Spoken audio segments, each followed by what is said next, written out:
Anualmente, nós ficamos boquiabertos com a montagem realizada pelo crítico da IndieWire, David Ehrlich, através da qual ele nos convida a mergulhar em uma espécie de retrospectiva do cinema em um determinado ano.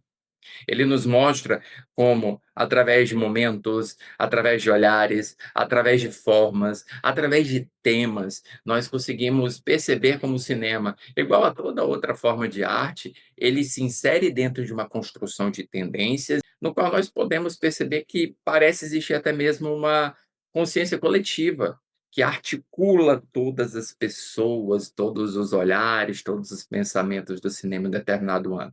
E Hamnet, da diretora Chloe Zhao, retornando ao cinema depois de Eternos, é uma forma de nós percebermos esse cinema inserido dentro de um processo de construção de tendências. O filme fala sobre Agnes, a personagem interpretada pela Jessie Buckley, que é casada com William Shakespeare e mora em uma residência rural com seus 3 filhos, enquanto o marido viaja para Londres para tentar ganhar a vida com suas peças teatrais, com suas encenações.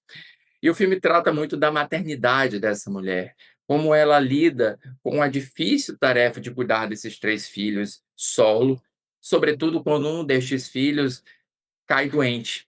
E falando de maternidade, nós tivemos obras que discutem maternidade muito longe de olhares idealizados, mas se concentrando nas ansiedades e angústias que cuidar de uma outra vida traz para uma mulher, traz para uma mãe. Foi o caso de Se Eu Tivesse Pernas, Eu Te Chutaria, no qual Rose Byrne vive praticamente uma crise de ansiedade ao longo de todo o filme, em razão também do filho que nós não enxergamos.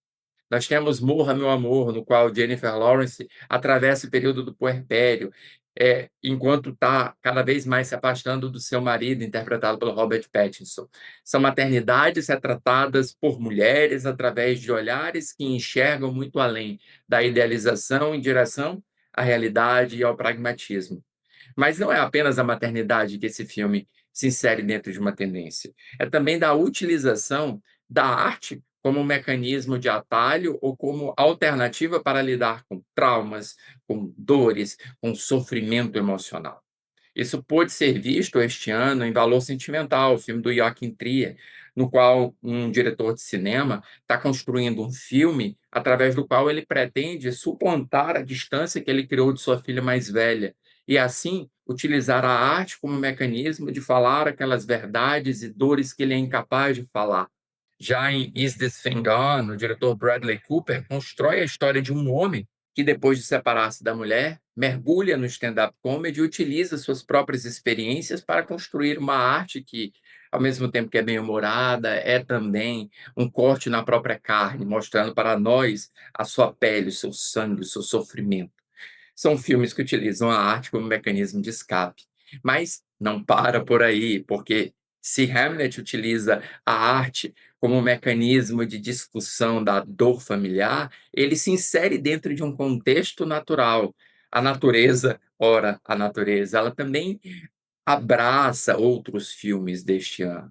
A gente tem Avatar, Fogo e Cinzas, e eu não preciso nem entrar no mérito de como a natureza é importante no universo criado pelo James Cameron, ou Sonhos de Trem, que é um filme protagonizado pelo Joe Edgerton, no qual ele interpreta um lenhador, um homem que trabalha nas florestas, trabalha no campo, e em que nós podemos perceber a sua relação direta com a natureza, e como esta interfere na sua maneira de perceber o mundo ao seu redor. Hamlet está inserido em todas essas tendências e criando essas tendências e inspirando outros filmes e construindo com esses outros filmes uma relação dialética que não fica tão clara assim se nós enxergarmos cada um deles individualmente, mas dentro de um olhar retrospectivo, sim, permite que nós construamos uma visão ampla, uma visão do que é a arte nesse determinado ano de 2025. Mas eu estou falando um monte de como o filme se insere dentro de um cenário contemporâneo cinematográfico, esquecendo de falar um pouco do filme. E o trabalho da Chloe Zhao é, mais uma vez, um trabalho que valoriza o espaço. Valoriza o espaço no qual os personagens estão inseridos, algo que ela faz desde que ela começou a dirigir. Desde Domando o Destino, Nomadland, Eternos, e agora aqui. A natureza é muito importante. Nós podemos enxergar a importância da natureza não apenas na maneira com a qual ela fotografa os ambientes externos, mas como os ambientes externos são importantes para que a sua protagonista comunga-se com essa natureza através de uma árvore, que pode ser uma espécie de metáfora da árvore da vida, ou mesmo enxergando na natureza os sinais, os indícios de que tempestades estão chegando. A natureza envelopa a narrativa, abraça a narrativa, e a diretora explora a natureza de uma maneira muito bem, tal como faz também construindo uma experiência que nunca é linear. Hamlet tem em seu favor uma narrativa muito fragmentada, uma narrativa que não tem uma necessidade de construção de princípios de causa e efeito. Há causa e efeito, mas é como se a narrativa fosse mais frouxa. E por essa frouxidão, os espectadores começam a poder, acomodar-se e enxergar a trajetória e rotina dessa família, como, por exemplo, a relação de Agnes e William Shakespeare pode mimetizar a relação de mulheres que ficam dentro de casa com maridos que saem para trabalhar, como que o desenvolvimento e a criação dos filhos, né, a saudade que sentem do pai, sobretudo, ou a maneira com que a Agnes relaciona-se com seu irmão, com sua sogra.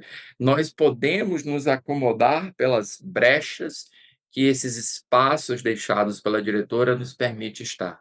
É um filme que é muito mais de estar do que necessariamente de ver se desenvolvendo, de contar uma historinha, né? Ah, eles se encontram, se apaixonam, ela engravida, vai ter um conflito, patatá, patati. Não, não é sobre isso. É sobre perceber, é sobre estar naquele momento, é sobre absorver os silêncios que aquela família constrói entre si, mas dentro de si. E é uma experiência muito original dentro de um cinema que cada vez mais nos convida a ter mais conflito, mais ação, mais desdobramentos. Quando o filme engata e ele nos convida à sua catarse emocional, tal como faz com a sua personagem principal, putz, o filme te pega pela mão e praticamente te abraça de um jeito que nós não conseguimos nos libertar até os créditos subirem.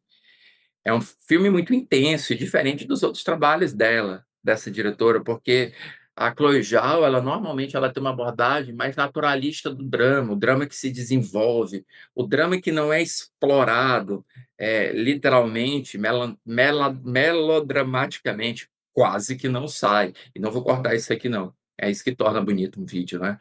É quando a gente hesita, é isso que liga, né, quem assiste para quem comunica, e que infelizmente a gente tem perdido no YouTube, e é exatamente isso que a diretora mantém dentro do filme, são esses momentos espontâneos, esses momentos do acaso. Eu estava falando sobre, essa catarse que o filme te agarra, e como isso é diferente de Nomadland, no qual não há esse momento necessário de catarse, ou a diretora não joga os holofotes nessa catarse, como ela faz aqui, quando a Agnes vai testemunhar o que a arte proporciona, o que a arte pode proporcionar como mecanismo de catarse, mecanismo de superação da dor ou de elaboração do trauma.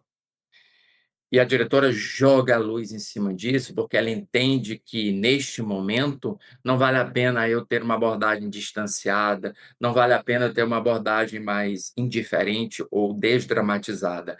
Vale sim deixar que a emoção corra solto, deixar que a emoção flua, como os rios fluem dentro da natureza, ou como os sulcos da árvore, as raízes dela fluem pelo gramado onde elas estão. Talvez um dos filmes mais bonitos do ano. É impressionante o talento da Chloe Zhao, né?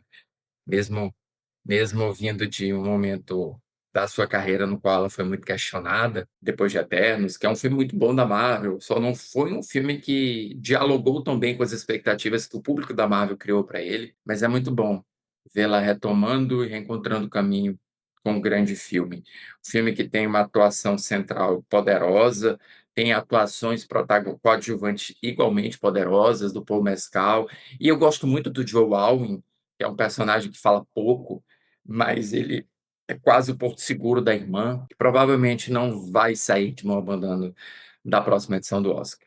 Para o filme eu dou 5 estrelas em 5, e em breve ele deve estar chegando nos cinemas brasileiros.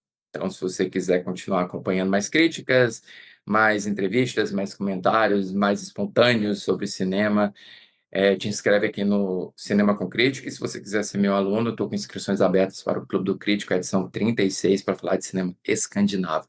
Mas aí, você quiser saber, é só me perguntar que eu te conto mais.